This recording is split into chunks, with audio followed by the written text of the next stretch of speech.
BISP on this administration track. So today I'll be talking more about about the current architecture of how Informatica is.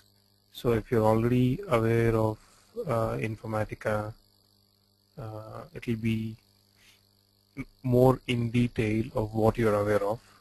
If you're not, or if you're new to Informatica, it will give you a picture of how Informatica operates. Okay, so that how Informatica operates at the back end. Okay, so that let's say if you are the one who is maintaining the environment, production environment using Informatica along with the rest of the technologies, you'd have a clear idea on what would happen at the back end if you click on something. Or let's say you have been asked to do a task and you have various options to deal with that, and what are those various options and how would those help to fulfill the requirement. Okay, and I hope everybody is for the same reason here, so let's not waste any time and we'll carry on with the demo today. And any questions, like Kapil said, if you're losing track of it completely, you have a chat option. Just chat over there. I'll try to get it over there on the try to answer those questions right then. If it is something related to your sessions, timings and other details, you can wait till the end. Yes, Kiran, this is the latest version as of now. We have the next version 9.5, which is yet to be released. Okay.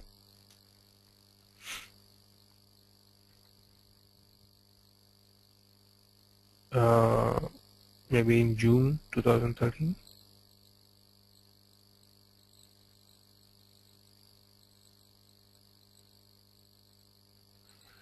Okay, so let me give you an overview of, like I said, or I'm assuming that everybody is aware of what Informatica is in the first place, but for the sake of introduction, let me talk a little bit about the tool. Now, Informatica as a tool is or has captured at least 20–25% of the whole market globally for whichever are using the data warehousing technologies. And though the number looks very less, 20–25%, that's the top. Okay, it is the #1 ETL tool which is being used in 25% of the BI implementations globally. Okay, why is it #1 in the first place? Is it has various options for you to plug in your source systems and target systems. By saying that, I mean, let's say your source system can be any of your technologies. For example, if you look here, let me highlight that for everybody. In this diagram, if you see the sources here,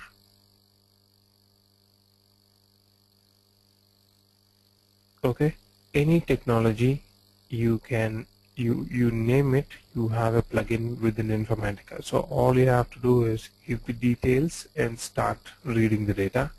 And similarly, if you want the loading or the target system, when we say a traditional data warehouse, obviously a target system will be your database, and within that you have those dimensions, facts, star schema, snowflake schema, galaxy schema, and all those.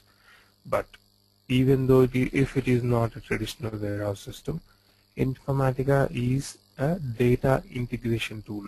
Okay, not only for traditional data warehouses, you can also use Informatica for integrating different systems by reading the source from one technological format and load it into another.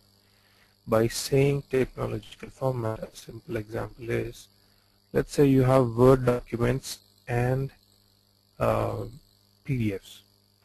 Okay, you can even turn those as your source, okay, and load them into your targets using your targets can be a flat file or a database, relational content, or anything for that matter.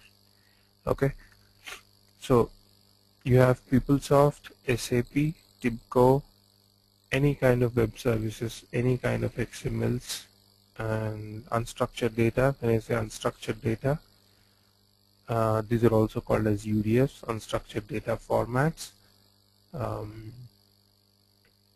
Your Word documents and PDFs, flat files, packaged applications. Packaged applications are nothing but your contents which I've already mentioned. So all these can be considered as your sources.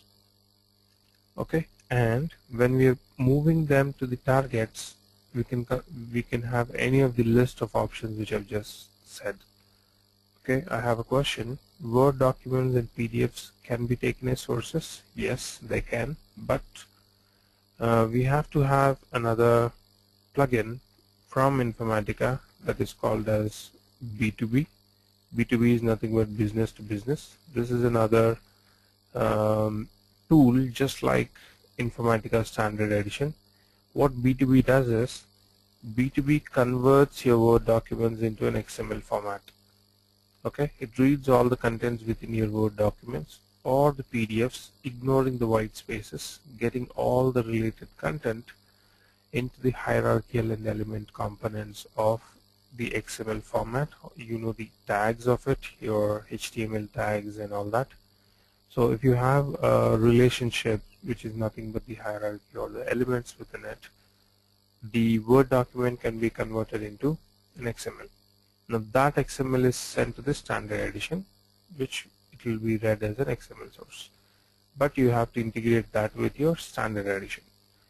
Okay, that is, yes, it is possible, and there was a successful implementation, especially within the United States, on the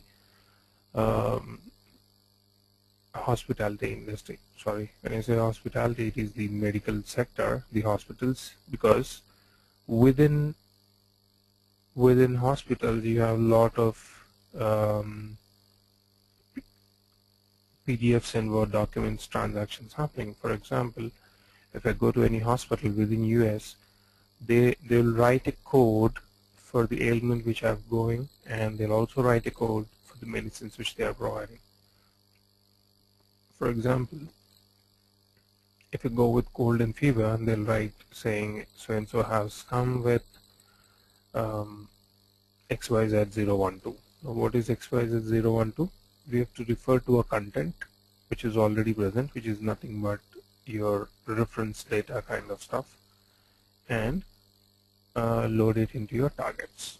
Okay, so this happens, this is possible, and this is also applicable to most of the financial sectors, because if you're aware of something called a SWIFT code, which is used for your bank transactions across international transactions which you're making, even that can be handled like this.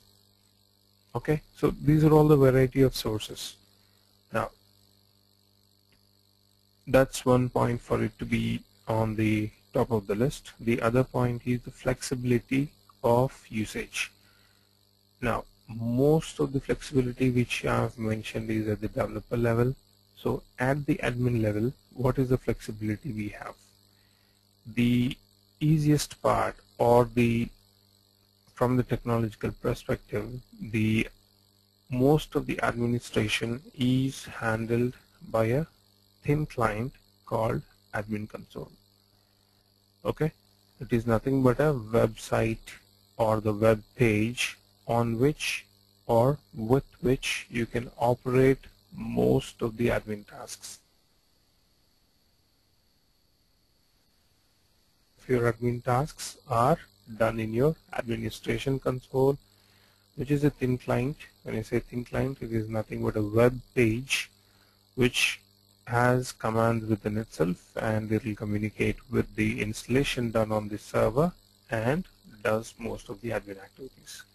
But the rest of the 5% or the 10%, whichever has been left out, is done using something called as repository manager tool. Okay, this repository manager tool is especially or sorry, especially used only for deployment and your folder organizations, giving permissions, enabling the versioning, disabling it, and things like that. Okay, so we'll see more of these in detail going forward. For now, um, those are the main features or why Informatica is on the top list now. Now, coming to the hardware part of it, obviously latest infrastructure is what every technology expects. So for this, you have two versions, 32-bit and 64-bit, and there is no limitation on how much of space or hard disk space you can have on the installation server. And minimum is very less, like 20 GB or 40 GB, but even everybody's laptops are more than 500 GB these days, so obviously a server will be more than a TV, or at least something with which we can be able to start. Now, saying that this is only for installation part of it. Now, if you want to have, or if you want to manage the volumes of the data, when you say volumes, depends on how many number of records you're reading as source and how many number of records you're passing through your transformations into the targets is the number of volumes, or simply saying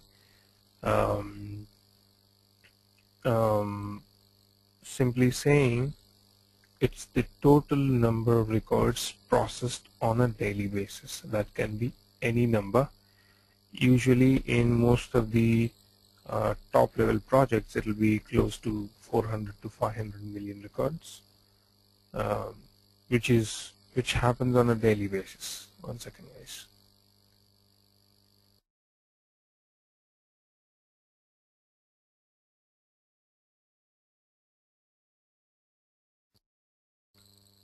Which happens on a daily basis. Now, based on those volumes of data, your hardware also would change, because processing that kind of data requires a lot of buffer space, RAM space, and your logging space on the server.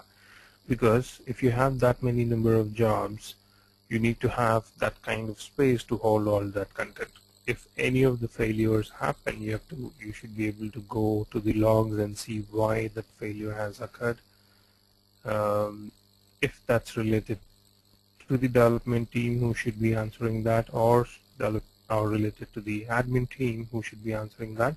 Anyways, whoever it is, they still have to go check what they have to deal with and how they should solve it. So that infrastructure depends on your volumes of data.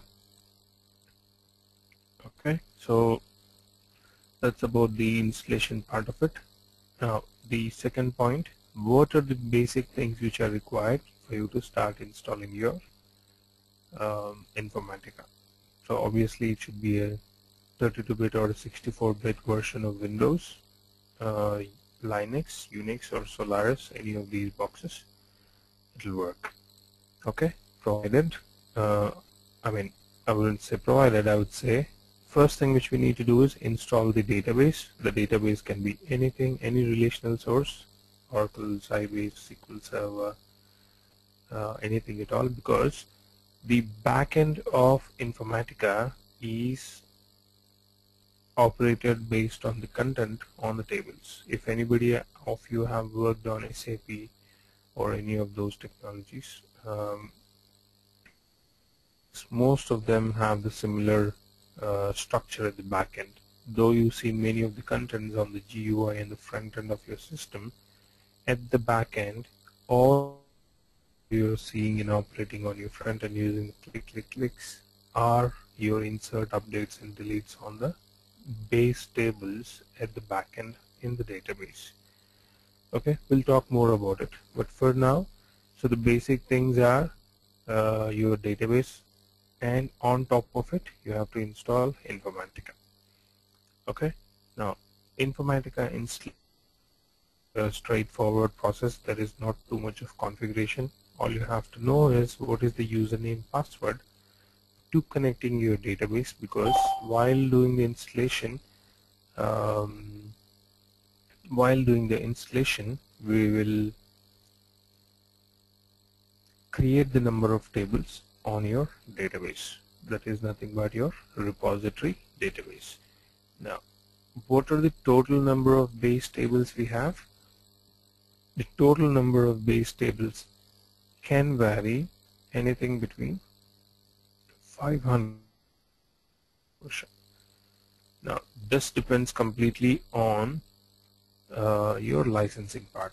So based on the licensing, on the features which you are considering from or buying from Informatica, the number of tables would vary, but the minimum is 520 or something, and the maximum is 578 or 582. Okay, now we don't have to understand all of these tables. We can just ignore these. There are only specific requirements where you have to go with this, but 99% of the projects or 99% of the operating projects would not give access to these tables even to the administrator. I mean, administrator obviously will have access to it, but they would not play with it or tamper it, because Informatica gives you a straight instruction that anything corrupting in any of these repository tables, the license is void or the service which they provide is zero. Okay, so even if you hear that somebody is having access to the repository tables, it is only the read access, no write access to anybody, because with read access you can do a lot of things using the repository tables. For example, if you want, let's say you are upgrading from 910 to 950, you want to know what are the total number of objects present in your whole system. So you can just check the details in a couple of tables, join them with a base ID called widget number, and you can get the whole list just like that with a query. Okay, however, if you have to do that manually, you have to open your tools, find out, or maybe manually count and do things like that. But like I said, a single record, even by mistake, if it is corrupted, your whole system is clogged up. You'll not be able to open any of these.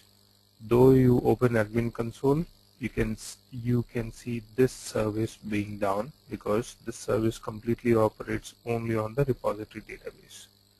Okay, that's the importance of the repository database. Okay, let me clear the screen for you. Okay, any questions till now? Please do chat if you have any questions.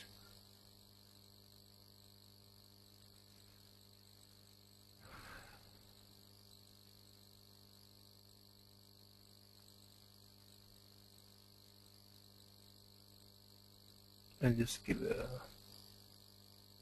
brief moment for the questions.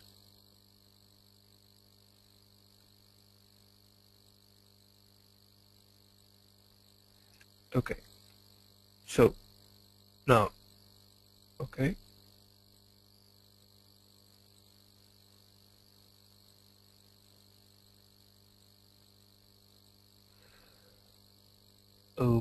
so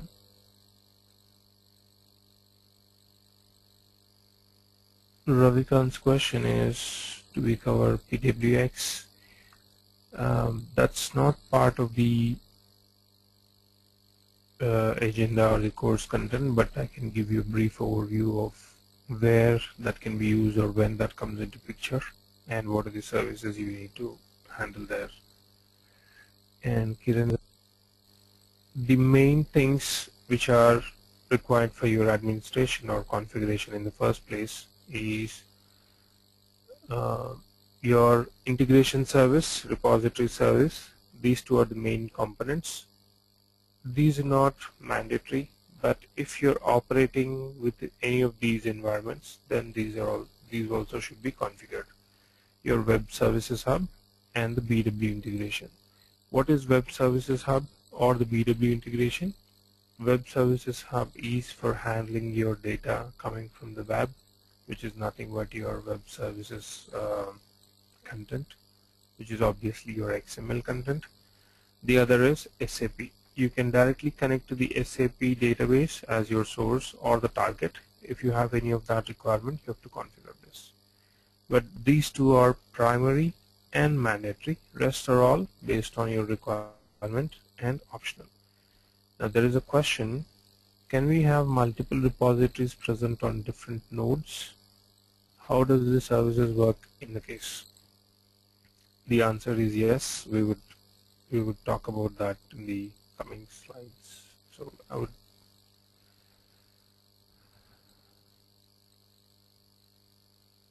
okay. So let's talk about the services here. I just wanted to show that on your screen.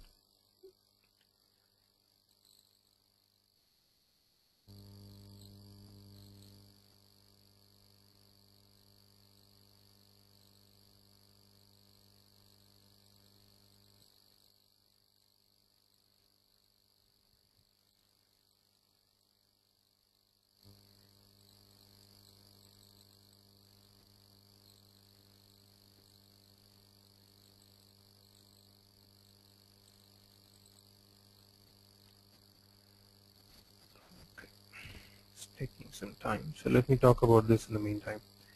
So what is integration service?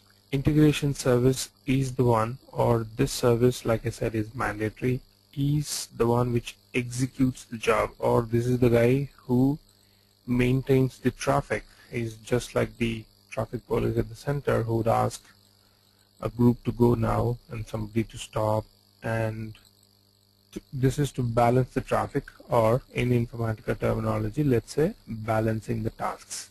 Okay, integration service would balance the tasks. Now, what is repository service? The whole and sole purpose of repository service is to read the repository database on which all our content is present and give it back to integration service or any other services which requires it. Okay, for example, let's say I want to run a task. Now I have a task name. I would just right click on any of the client tools, right click and start. The moment I right click on that and say start, it would be sent to the same request would be sent to the repository service from my integration service. Okay, and the repository service would connect to my repository database, fetch all the details, gives it back to the integration service, and integration service will start the process. That is the reason you have these two as the mandatory services. Okay, I have another good question. Now, the repository database and the domain database are two different schemas on the same database. The answer is yes. You can have it on two different schemas, and it's advised or a best practice to have it on two different schemas, because it is not because you will have unique constraints or the same table names. It is because that you can maintain them separately, and whenever you have to go for the backups or snapshot at the database level, it will be easy for us to identify which is domain related and what is repository related. Because today, let's say you install it today all your content is pretty simple. You will only have the number of tables. There are no records within any of those. Going forward down the line, 6 months or 1 year down the line, your repository content will become huge based on the development or the enhancements which you're doing. But your domain tables not increase in proportion like your repository content.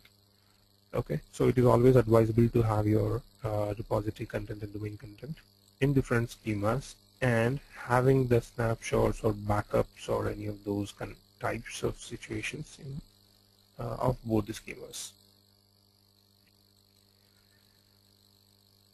No, no, it is not. When I said domain database, it is the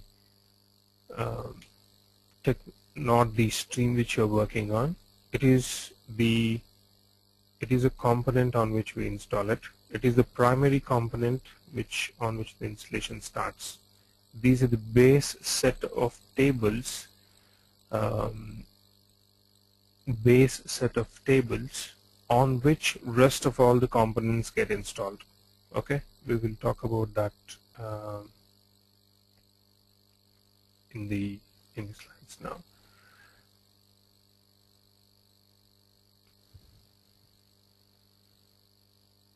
Okay, the other question, could it be two different databases on separate servers? Yes, it can be. There is no restriction as such, but like I said, it is always advisable or the best practice to have it on the same server so that maintenance is easy. Okay, so these are the services which are required.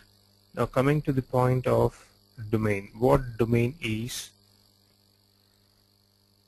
Oh, let me quickly check. I want this to come up so that I can show you. Okay.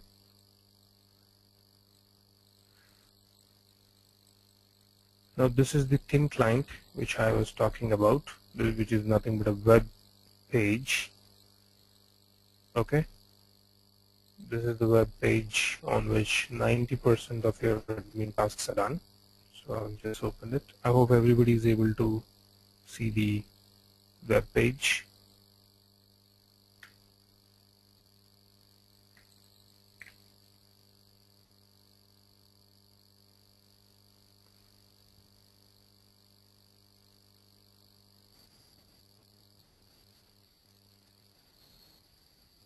Okay.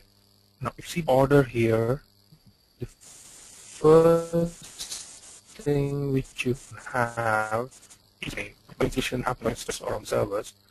The first thing after all your software is unpacked, the first thing it will ask you to give a name to the domain. Okay, and it will also ask you what is the database, what is the port number of the database, what is the username password for it to install the base tables. Now that username password or the user ID with which you're creating the domain table should have DBA access so that it can write it into the tables. Okay, once it is done, that is the base. Okay, now these tables also differ the number based on your licensing part. It will be anything between 100 to 150. Under the domain, you have all of these services. Okay, I'll click on actions here, new. See the list.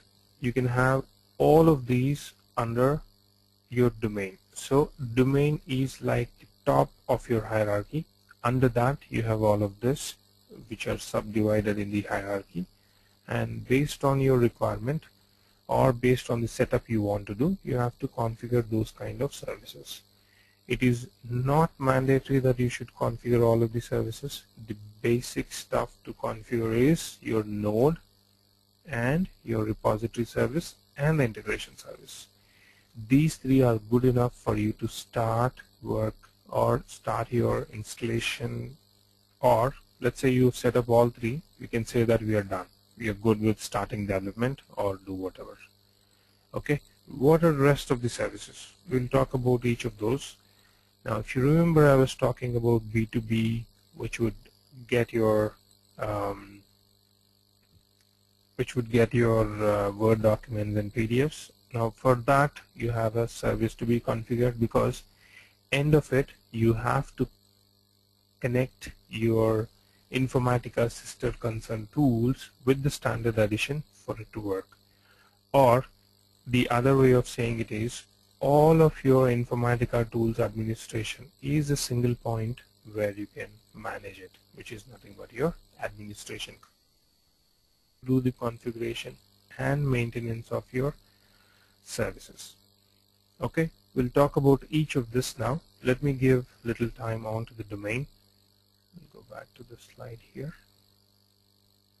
Okay, so what is the domain, or what does it consist of? It consists of nodes Node is nothing but your physical or the logical component of your domain.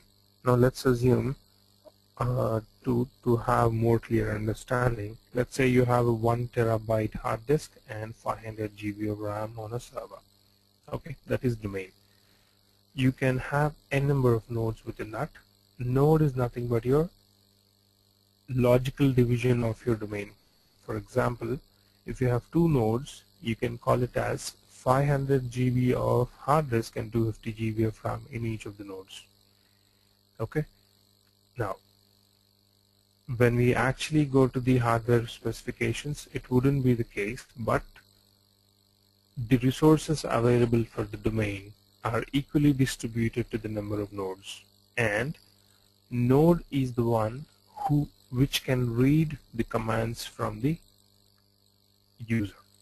Okay, node is the component which will read the commands from the users and pass it on to the next level, which is nothing but your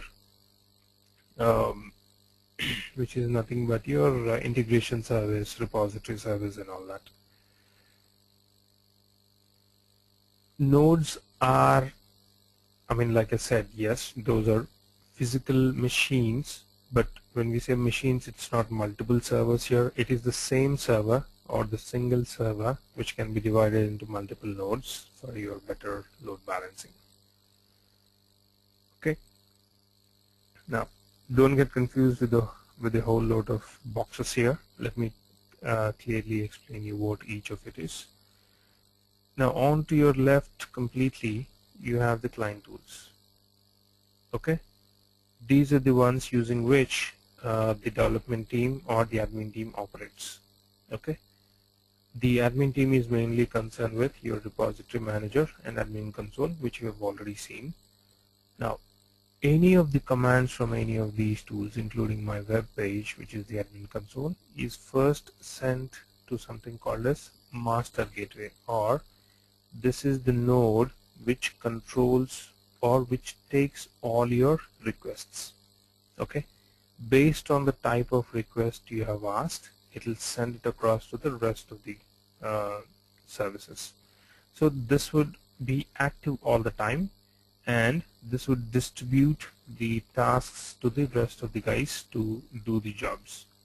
Okay, and each one have its own dependency with the rest of the services for it to work.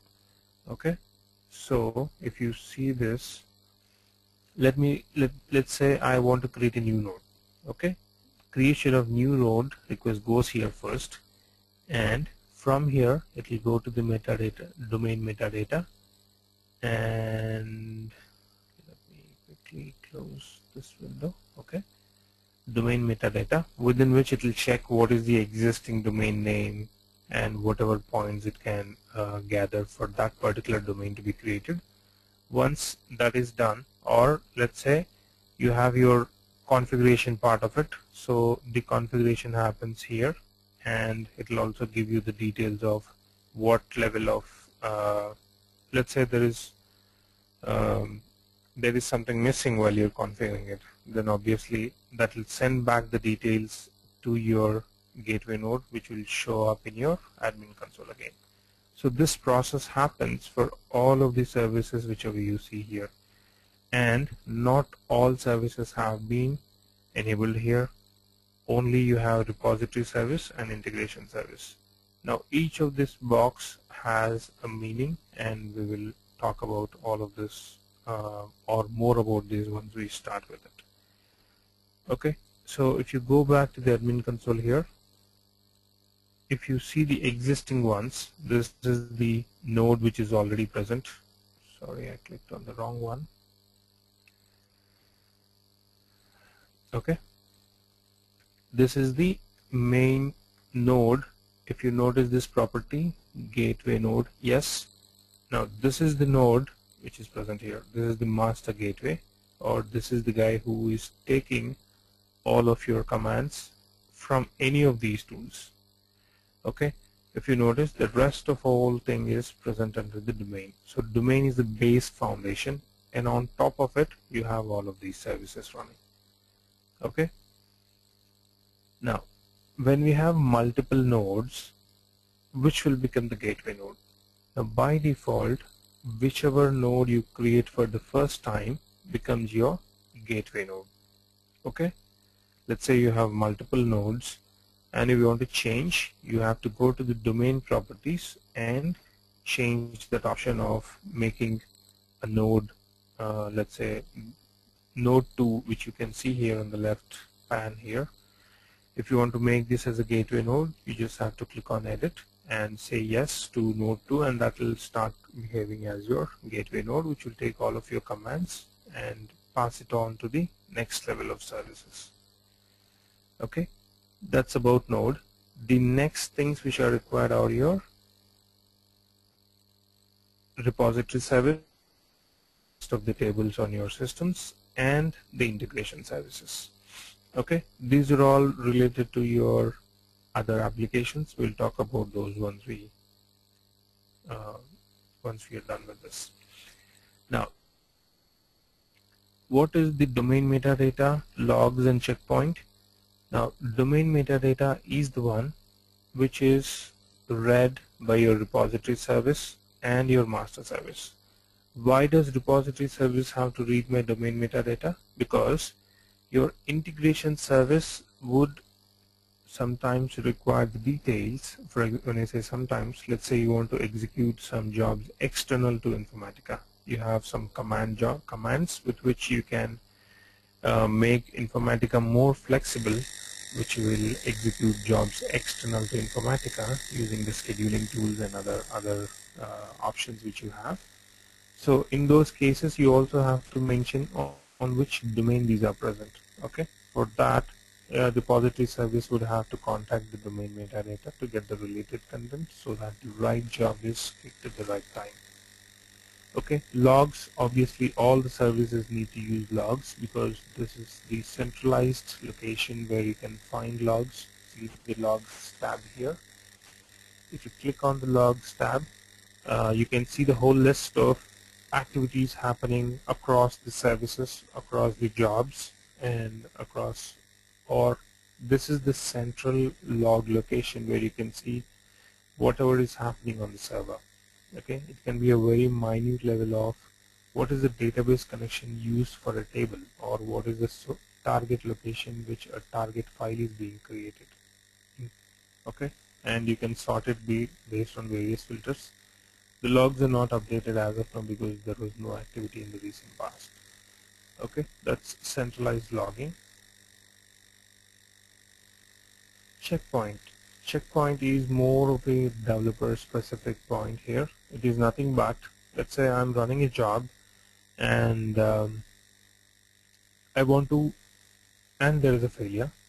I've started a job and there is a failure. Let's say after 5 million records of processing, it has failed.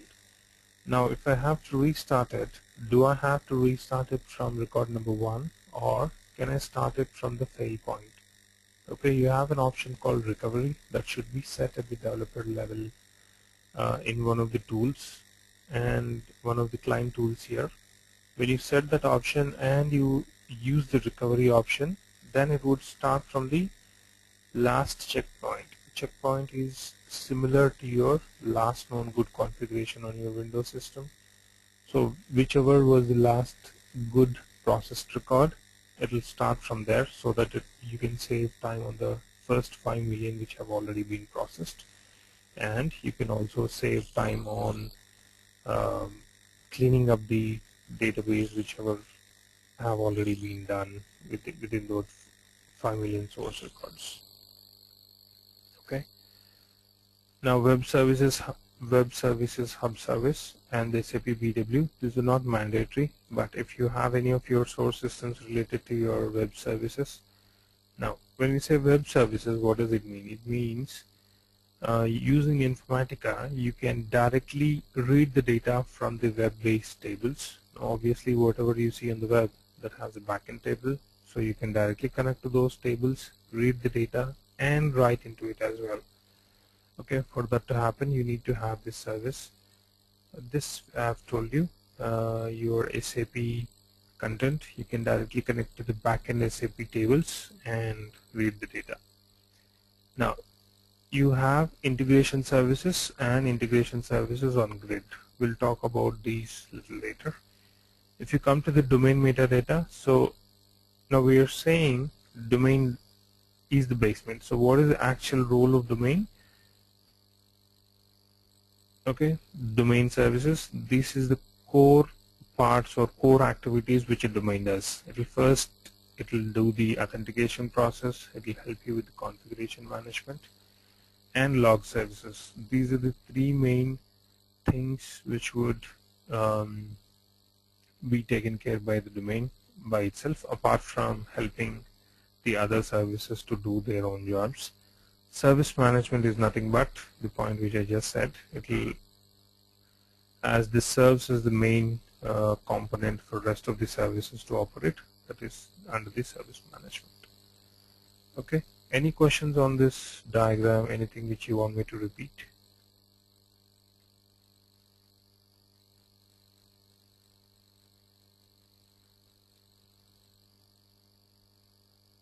Now, where, for your question, I'm sorry, I'm not sure about the full name. So nodes are physical machines. Now, though it is SOA based architecture, you have a single server and you can install the client tools on multiple systems.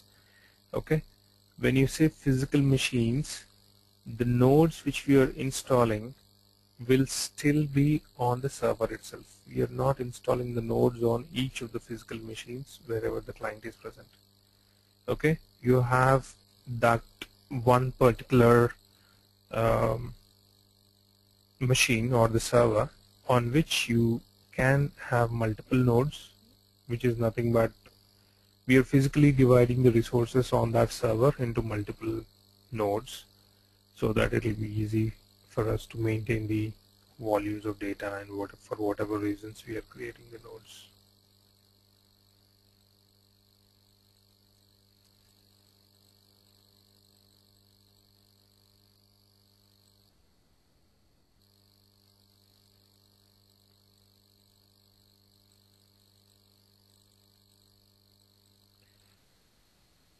There is okay, there is a question in the diagram, why cannot we see the integration between integration services and the repository service? Now that's coming up in the next slides. This is specifically to show you how the domain works on it. Okay, if you see it here, you can find it. Your integration service contacting your repository service here. We will talk about that. Now, how do we divide one server into multiple nodes? You just have to create new nodes, and when you create the new node, that becomes your primary and the backup of it. That is how you divide the single server into multiple nodes.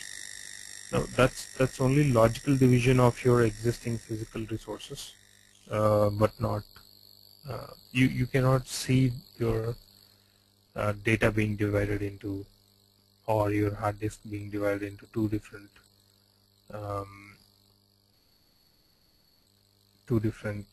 let's say disk C and disk D, like your laptop.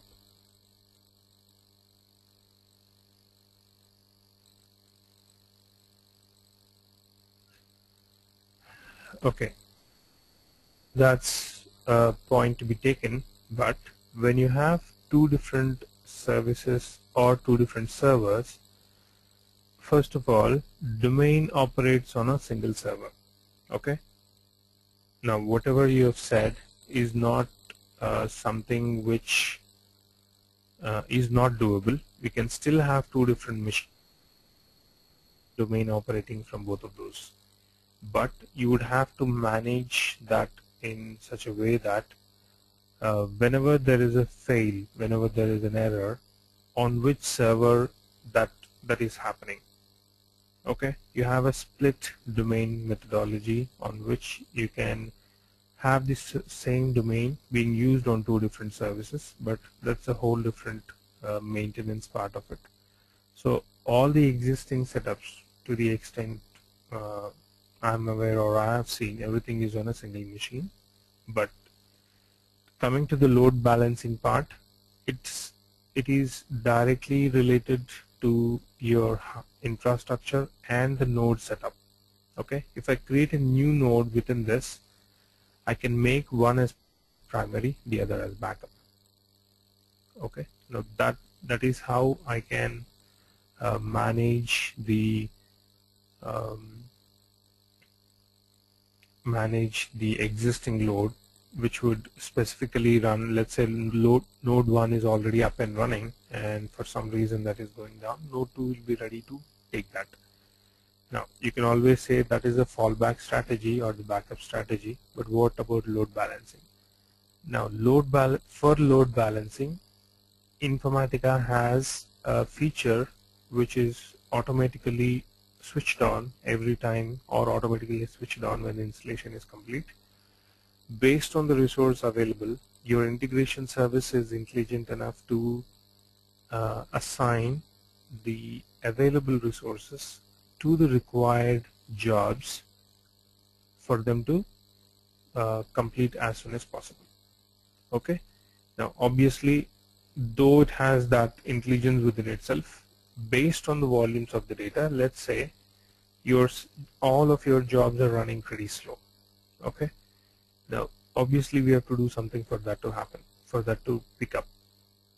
There are various strategies with which, obviously, that comes to the administrator. All the developers would come and start complaining that till yesterday everything was fine, but today something is wrong, the jobs are running slow, can you please check, and things like that.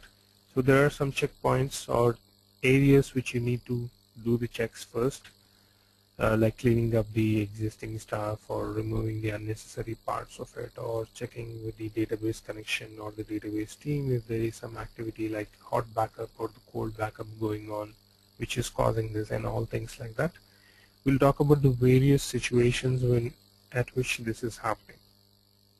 Okay, when that is happening, we have to try various different strategies again for that to come back up, and see how that has improved your performance. But if it is only the volumes, there is no other option other than upgrading your infrastructure to the higher technology or the higher specifications.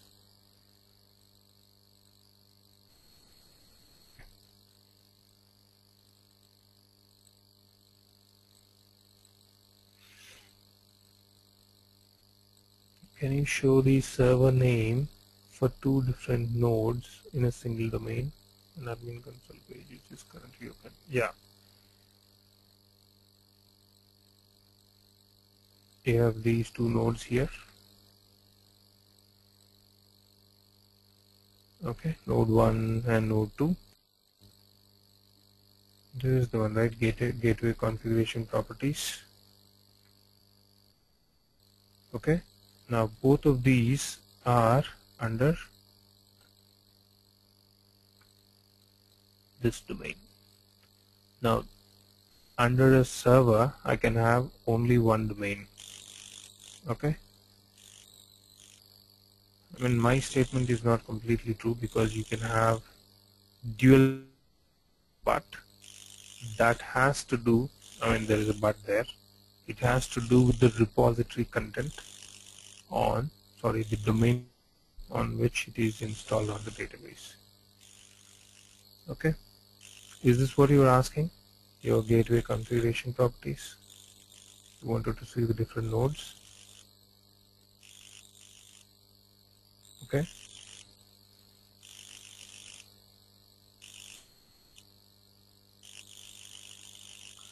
Okay, if you're specifically looking for that server name, as this is my own machine, this is the server name. Okay, this one, this is the server name, and that's the port number which I'm using to connect. So if these two are under this server, then it's the actual server name.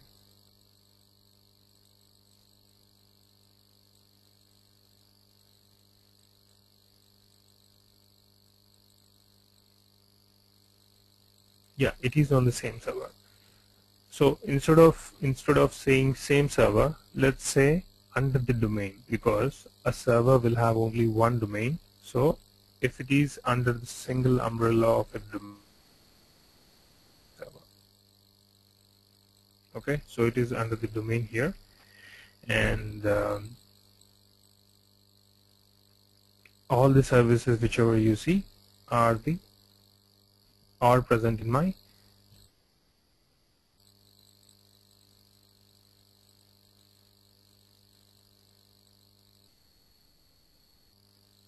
Yes, your statement is right, but the second server, let's say you have another server, the second server also should have the specific domain. When I say specific domain, there is a whole lot of activity, like you have to copy the same content of your domain. Let's say on the separate server you will also have the database, and on that database you will have the same content, and you can create the node there. Okay, now to avoid all of this, you have something called as grid. Okay, for that, using that grids, you can avoid having multiple nodes on multiple servers. Grid will help you to do the same activity with which you want to accomplish using that on the multiple servers. Okay. Now there is a question from Ravikant. Can we make two nodes status to available at the same point on a single domain? Yes, Ravikant, we can always do that. It is not only two nodes, it can be any number of nodes, but at a given point of time, only one will be your gateway node. Okay. In this case now, the nodes, if you see, there are three nodes, two are not active, only one is active. The one which is active is my gateway node. I can have the rest of the two also active, but those would be waiting. When I say waiting, let's say you have enabled grid, okay, and you've assigned all of these into the grid. When we assign these nodes into the grid, all three will be active, all three will be operational, but the gateway node, or the node which I've specified it to be the gateway, will take the commands from the client tools. Okay, apart from doing the activities, it will take the commands and assign it to various services and the different nodes as well. Okay, so your understanding is.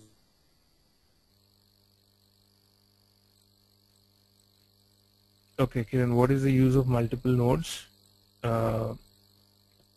Good question. There are many reasons. I'll give you a couple of them. First one is, let's say you want you bought a license from Informatica, but you want to use it for, okay, under the same domain you can create multiple nodes to specifically divide or organize your project in such a way that each of the integration service and the repository service are assigned to a specific node. For example, instead of this name, let's say I call it as node01_finance. Okay, for that finance, I have two services, my integration service and repository service, specifically working on finance module. Okay, next I have, let's say, payroll or HR for that matter. I can have another node01_HR, and under this I have separate integration service for HR, for HR. Okay, that's one. The second one is, if you're enabling, you can point multiple nodes or the services onto the same grid. Now, grid is again for balancing your jobs or sending the tasks in a manner where it automatically uses the resources in full to perform better. Okay. Yeah.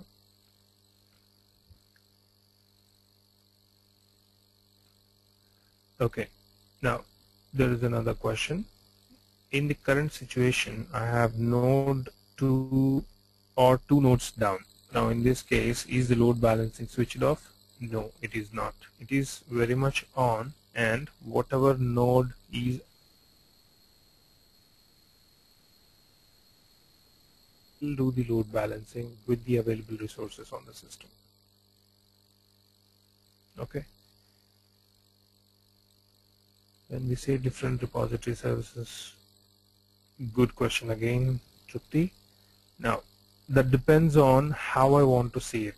Okay, let's say I have finance and HR again. Repository service can be the same here, but my integration service would differ. If I want to specifically divide that, okay, I don't want to clog up both, or I don't want to mix both of them. I want to have a different repository service for finance and a different for HR. I can still have it.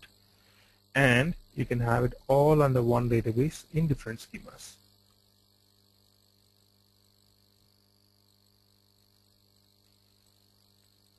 Okay. But usually it is, I mean, I have seen multiple repository databases, but usually, let's say you're having 2 or 3 modules, and they usually put everything. Yeah, the better option is to have a single repository database, because on a daily basis or on a fortnight basis, your repository database is backed up. Okay, it is an automated task, or it should be a mandatory automated tasks by the by the DBAs or the database administrator to take snapshots of your repository content, because there are various reasons why a repository can be corrupt, and whenever there is something of that kind of situation, you should be able to get the latest version so that you would not miss out any of the changes or enhancements done. So the better option is to have a single repository and have no write access to anybody, or read access for that matter, and have snapshots on a daily basis.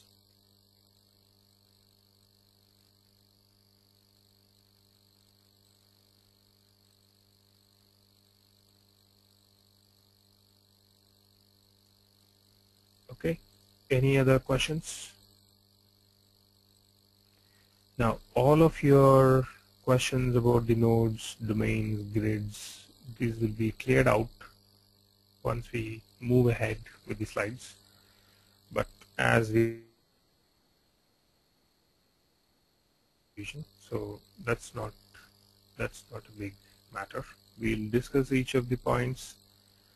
We'll try to do things here on the system. I'll show you how to set up things and work out on those, or if you want to have it on your systems, we have action steps from which you can download the software, install it on your machines, and you can play around. You can try all of those options.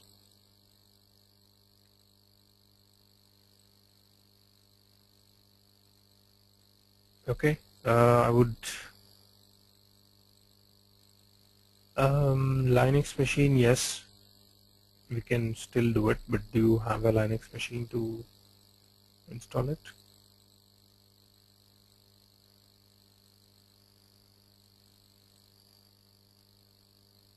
The installation steps for Windows or Linux is almost the same, but in any Unix version or non-Windows version, it is just that you have to give the options in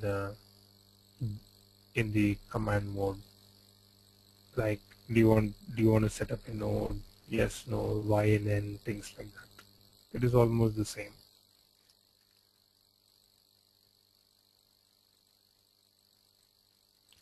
Okay, and the other point which I want to be clear on is there are some activities which cannot be done within the session or within the hour time which we have. For example, let's say we want to enable the other node.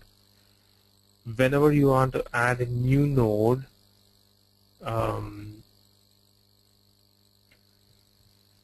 you have to literally follow the installation process. Okay, when we follow the installation process, that would take more than an hour or 2 hours. Okay, now why we have to follow the installation process again? Because we have to assign these nodes to the domain. Now, I can always go here, click on new node, just give the properties and say OK. The moment I say OK, I'll have a node here. Well, the actual reason the nodes are inactive are this. I should be creating these nodes using the installation process. Okay, when you install it, you have two options: create a new node, join the existing domain. When you take the second option, then you would have an option of creating the nodes which will be active from then. If you just create the nodes here, it would just give you cannot add them as your gateway node. That is the reason the other two are inactive. Okay, so I can give you the steps on how that can be done. You have to do it on your systems, because as this is a daily session, within that 1 hour we might not be able to show everything to you, but whatever is possible, I'll show those to you on the system here. Okay, next is, can we have workaround on UDF, and do we have scheduling tool DAC explained? Okay, UDFs no, because we don't have B2B setup, and that's a whole different, that's on the developer track. It is not part of the admin track, so that is not there. DAC is also not part of it, because DAC is not only a scheduling tool. I'm not sure if you have worked on it. It is a lot more to the scheduling tool than only assigning and running jobs. So that's a whole different topic, or the course which you have to go for. I'm done. How much more time will you take? I've actually stopped it because we are 1 hour. And as this was a demo, so whatever has been said, we'll talk about all of these again once we start the regular session in detail.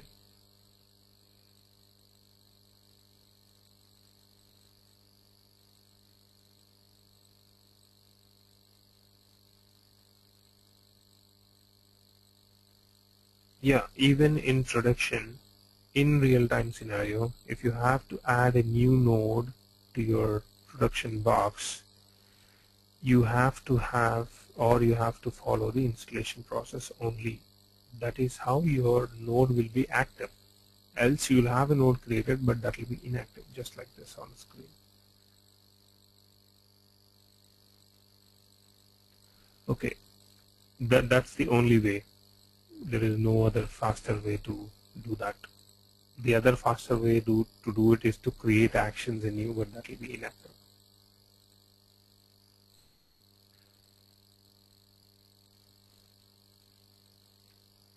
Yep, you're welcome. Okay, any questions regarding your session timings and when would we start, course content, any of those details? My friend Kapil is there to address those. You can drop him a mail after the session and he'll address them back to you. Okay, you'll get all the content once we start working on things. Yes.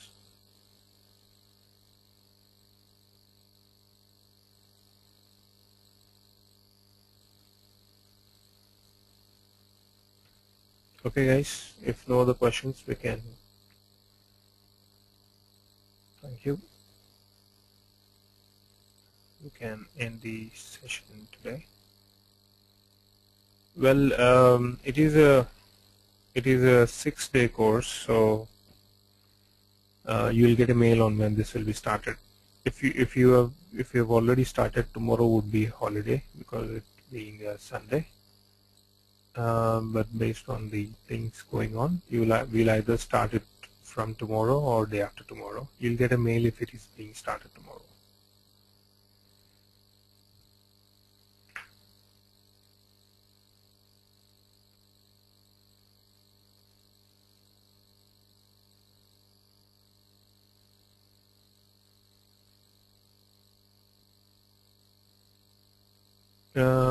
Kapil, you'll get a mail from Kapil.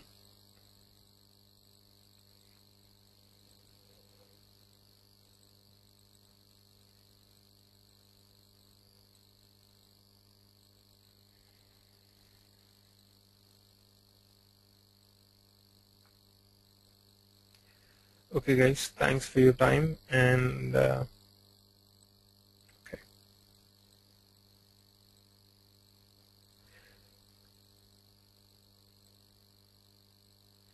No, it is 28-hour class, 28 hours, weekly 6 hours.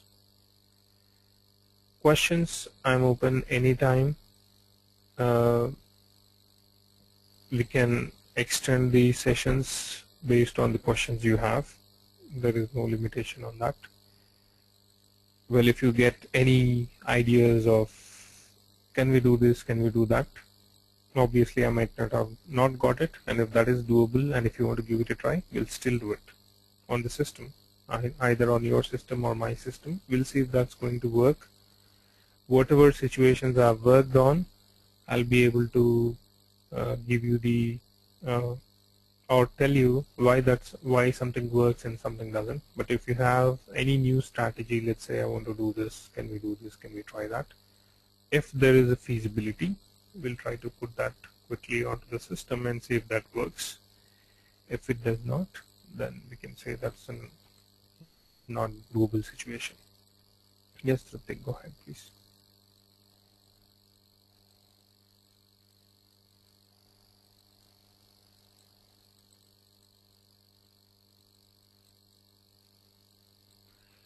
Not really. I mean, it is just the environment on which you want to maintain it. Okay. Everything is the same, but if it is Windows, it is GUI addition. If it is Linux, you just have to use the commands. That's the only difference. But how Informatica operates or how the tasks are done by the admin, the only difference is the GUI and the commands. That's all. But the operations of Informatica, the way things should be set up, would be almost the same. Okay, let's say I have a prompt here, yes, no. You'll have a prompt there in Linux as well. If it is mandatory that you should give database names, then it will say this should be given there, even in there.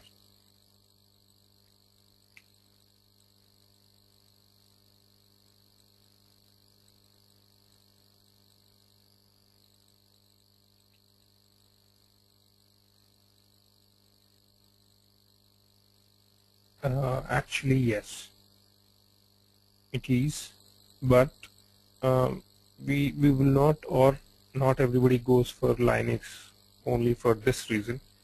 If you're having other technologies also being maintained, for example, your scheduling tool, reporting tool, and all that, or specifically, just like Ravikant asked, if you're going for DAC Unix version or this, then you can go with Linux. But given a chance, or if you go ask Informatica, they would also say Informatica runs faster on Unix or Linux box. But how does the business want to operate it is the main question, and based on their requirement, we can set it up either on Linux or Windows.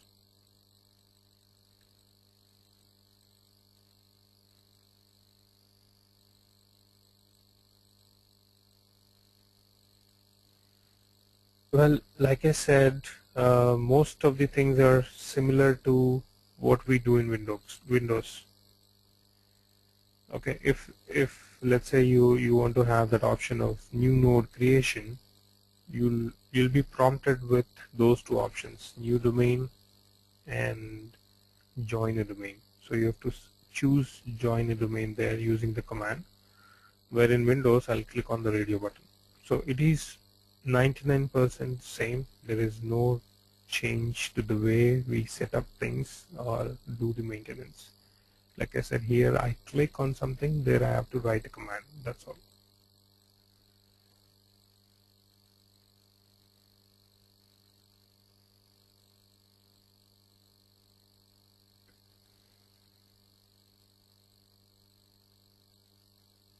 We have an option. We will deal with that in the regular sessions.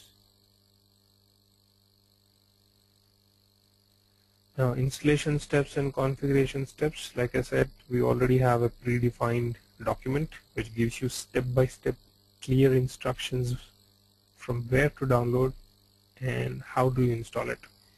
Anywhere you are stuck, will help you. But please make sure if you're trying to install it on your Windows machine, Home Premium doesn't work. You should have higher version, either the Ultimate or the Professional one, or Windows 8. Any of those would work.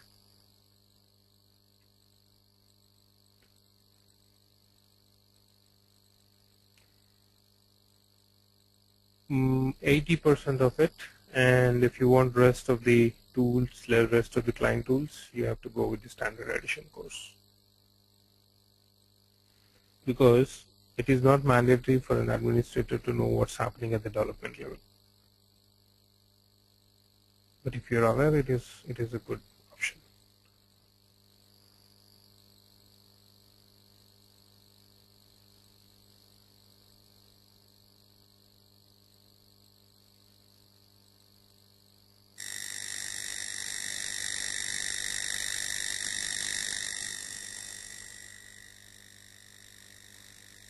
Okay, so I would assume those are the questions. Thanks for your time, and I would apologize again for the delay in the beginning. And you guys have a good day and Happy New Year. We'll see you again later.